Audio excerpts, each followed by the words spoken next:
lo uthethayo ngulutho igama Mrs. Dwabe. Ndisindisiwe ke uYesu usisihlobo sam, usisithando somphefumlo wam. Emhlabeni ndisekhona, ebutsheni bam, uYesu uyinto yonke empilweni yam. I like to say that because it is my identity.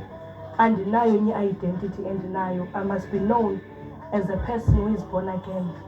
So xa ndithetha, I like to emphasize the fact that ndingulutho osindisiweyo, osindisekileyo. uYesu uyinto yonke empilweni yam.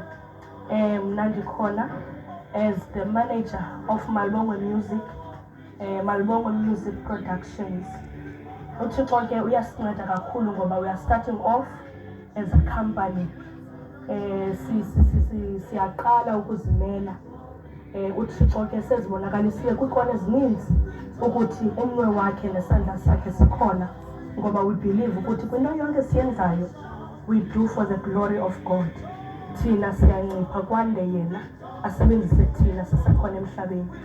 Sisekhona singuMalibongwe Music Productions. Irole yam ke mna as umama wekhaya, I'm managing my husband, ndiyamanager kona zonke. Kumnandi ukusebenza naye, uyinto yonke empilweni yam. We have grown together, sisuka kude kakhulu. uThixo wasikhulisa, naye wandikhulisa ecaleni spiritually and otherwise, sade sazofikelela kule level sikuyo namhlanje. And my goal and aim ebomini bam, uThixo uyayazi loo nto, ukuthi andiphe isandla, andiphe amandla ukuthi naye abe yile nto uThixo afuna abe yiyo through my hands. I would like uThixo ukuthi andincede ukuthi ndimenze ukuthi everything that he touches must turn into gold.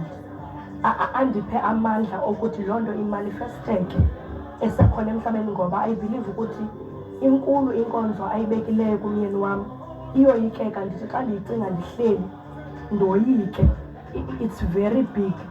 So ndiyathandaza each and every day ukuthi le nto afuna abe yiyo uMalibongwe esekhona emhlabeni ivele. Even if uThixo ndimthanda ngento enye, xa ethe into uzoyenza, even if it takes him 1,000,000 years to do it, eventually he's going to do it, because unguThixo who is in control. He is never taken by surprise. unguThixo, izinto zakhe they are always together. Sometimes singabantu we tend to panic. Sometimes singabantu we tend to lose confidence in him. But yena iprocess yakhe uvesamane vele ukuthi ungubani na. So siselapha nje umane ziveza ukuthi ndisengula Thixo ebethe unani, ndisengula Thixo ebethe uzohamba nani, unyawo lwenu angeze aluyeke lutyibilike. So up to this far usahamba nathi, simbonile ezintweni zonke. Isignature yakhe iselapha kukuyabonelelwa kule project. Isatyebile, sine decisions esizithathayo, sine planning enzima, but our God has signed ukuthi I am part of this project. Ngoba akulilize ukuthi sihlabelele emazweni, kulilize ukuthi sihambe indawo ezibalulekileyo ngokwelilizwe, kodwa uThixo wethu is not part of that. uThixo wethu akana stamp of approval. uThixo wethu akana signature kwinto esiyenzayo. We rather go siyotya izono bhetele, kodwa kuba siyazi ukuthi uThixo has called us into ministry, uThixo has called us kwixesha elinje.